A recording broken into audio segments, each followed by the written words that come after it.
Here we are getting ready to go hog hunting. About 90 degrees. It's been pretty uneventful so far. See if we can keep it that way. Hey, Rick here with Outdoors in the Delta, and we're about to start an adventure that I hope you'll enjoy. Me and Chad are going to do our very best to get you some hog hunting on film. Not high fence hog hunting, but Missouri wild hog hunting. I hear from lots of people in the taxidermy shop that go down to the National Forest and look around and they don't have much luck. Well, we've been having some pretty good success down there, and we felt like a lot of people would like it if we kind of give you some information and told you a little bit about it and showed you a little bit about it. So we hope you'll stay tuned and watch that. But today we're going to load up the junk. You won't believe how much junk we got. We're going to load up the junk, corn, four-wheelers, guns, head down. There's lots of places in Missouri you can go. We're down in Douglas County, going to go one county south of here. But if you live in the southern half of Missouri, you have hogs. You're within an hour's drive of a pocket of hogs somewhere, and we'll try to give you some information. Our websites, his, mine, and Outdoors in the Delta, are all on the internet. Get in touch with us. We love talking with people, and we'll enjoy it. We enjoy meeting you sometime. And give us a jingle or whatever you need to do. We'll try to give you. We ain't gonna give you our honey hole. Forget that. That ain't gonna happen. But we will give you some direction to get you started. Stay tuned, and we'll show you a lot more the rest of this day, and hopefully get one on the ground. Hey, Mike, let's go get some pork chop. Welcome to the trail. It's about 30 miles from the farm down here to where we hunt hogs, but you know, you can hunt them all over as far as that goes. We just kind of got trained in this one spot down here. We're in central southern Missouri, is where we're filming today, and you can just call us Delta Team. Chad and Rick coming at you. Well, we got old Rick loading up. Got stuff everywhere already. We've been here for less than 30 minutes. So anyway, Max, if you can help us on a corn bill, you know, get a corn sponsor down there, send us some money, right. Corn vouchers, food stamps, anything. So we use a lot of it. I'll tell you right now, if you think baiting hogs is cheap, try putting 100 pounds a week at least in the pond and bait site. I'd say we got probably $50 a pound in the pork chops we kill. Thereabouts. They sure are good. You gotta love it. Of course, we assume that's why you're hunting anyway. If you're doing it for any other reason than the fun, you got the wrong hobby. That's right. We're out here to have a good time, and hope you do too. Bottom of the shop's out.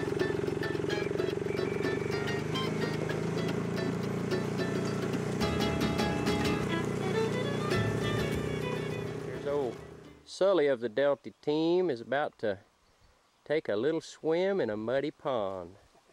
I'll show you a different pond here directly. He'll be filming, and I'll do a little explanation a little later why we're doing it the way we're doing it. Let me show you some sign though. This pond ain't real tore up, but if you look down here at my feet, this is where they've been laying in the grass. And they have a tendency to do quite a bit of damage when they get to coming in. This is the first time we've been to this pond this year, and they're just going to start putting bait here. And here's some wallows. They've been wallowing out. Some over there on the other side. But we don't have any feed for them here yet. After today, this will become dinner time. You ready to do it, Sullivan? Yeah. Honey, okay. If you see me, and please forgive the socks. I'm going to ruin them. Well, socks are cheap. Keeps mud out of my toes. I'm just going to get out here in this pond, start spreading corn, and stomp it down in the mud. When you stomp it in the mud, the hogs have to wallow and work at it, and it keeps them here a long time. If you just throw it on the bank, they'll come by and eat it, and they'll be gone. So that's why we're getting all nasty and muddy. Right. If you don't like mud, you probably don't want to bait hogs in this manner.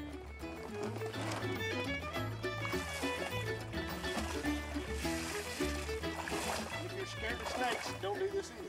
Not just mud squishes between your toes. There are snakes, there are big old snapping turtles. Oh, and this is deep. Yeah, you may not want to go clean out the middle of this one. Yeah, it's deeper than this. Yeah, it looks shallow out there. Take you over here and give you a close-up of what the old Sullivan's doing.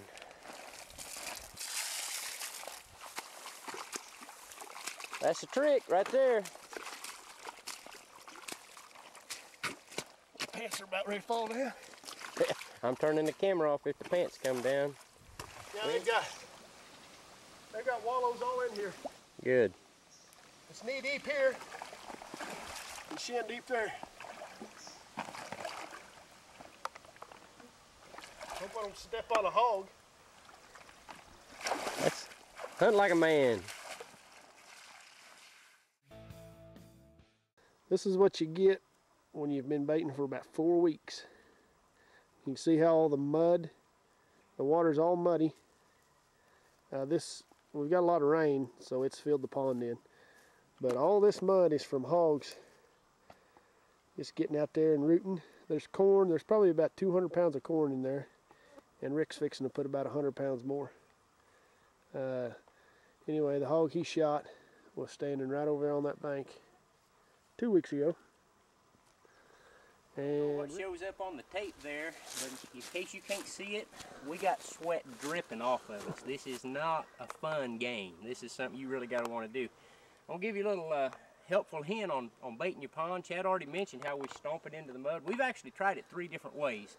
We've hung trail feeders with the timer and stuff on them. Works pretty good just off the pond somewhere, maybe even sprinkling in the water. The bad thing is the coons eat it horrible bad. They'll eat you out of house and home. If you're going to do that, be sure you spray quite a bit so there's something left for the hogs to get. We've also tried a little trick of drilling holes in the ground. Take a post hole digger or a big crowbar or something and dig straight down about 2 or 3 feet, 4 inches around or so. Dump it full of corn, pour a little field grade molasses. By the way, that's what this is. We just go to the old MFA or your local feed store and they'll sell you feed grade molasses. It's pretty cheap, about 15 cents a pound, something like that, and they love it. It's good for scent and getting them to come into your pond for cover scent, which is what I use it for after the hogs start. But that'll help you a whole lot if you'll use it. But anyway, you dig a big hole, pour it full of corn. The coons can get the top part of it, but they can't reach the bottom. But the hogs will root, and they'll stand there for hours trying to root that stuff out. The way we've settled on doing it a lot is finding these old farm ponds that have been here decades. They've long been forgotten on the National Forest because it's all forest land now. And they're filled in. This pond probably ain't 2.5 foot deep at the deepest point. It might be 3 now that it's rained real heavy. But we'll just stomp it in the mud. If you stomp it in, like Chad told you earlier, they've got to work for it. They can't eat it in 15 minutes and be gone. They'll come back day after day. The coons can't get it all. They'll get the surface stuff, and what's down in the mud, the hogs will get. So we invite you to watch. I'm about, don't look away, ladies. I got my swimming trunk cut coming on here, but I normally am in my Fruit of the Looms. But today, to be politically correct, I wore my swimming trunks. And we just get out in there and get dirty, stomp it in like Chad did a while ago. I go barefooted. Old Mooch tries to guard his tender little tootsies there, but anyway, it costs me sometimes. I get bit and cut and everything else. But anyway, we'll show you a little bit of stomping it in, and then we'll go on from there. Let me show you, before we do this, let me show you what a hog track looks like compared to a deer track. A lot of people have trouble defining the difference. As we say, it rained last night, and it makes it a little harder. We've only got a few good clear tracks up here on this harder soil. But if Chad will zoom in on this track or this track, these tracks, you'll see the difference. They're a whole lot more like equal signs rather than pointed like a deer hoof. And now a deer once in a while will step in soft mud and he'll splay his hoof out, and that happens. But a hog will always pretty much have a splayed hoof. You can count on that.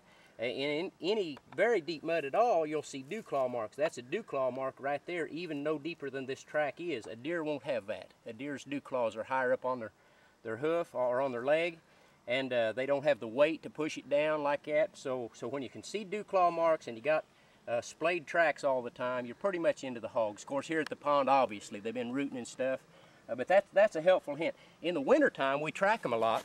And this'll let you know you're on a hog track. It gets a little hard to find in the, say, 4 inches of snow. It's hard to see the track itself, and you don't know whether it's real sharp pointed or not. So I'll give you another helpful hint here.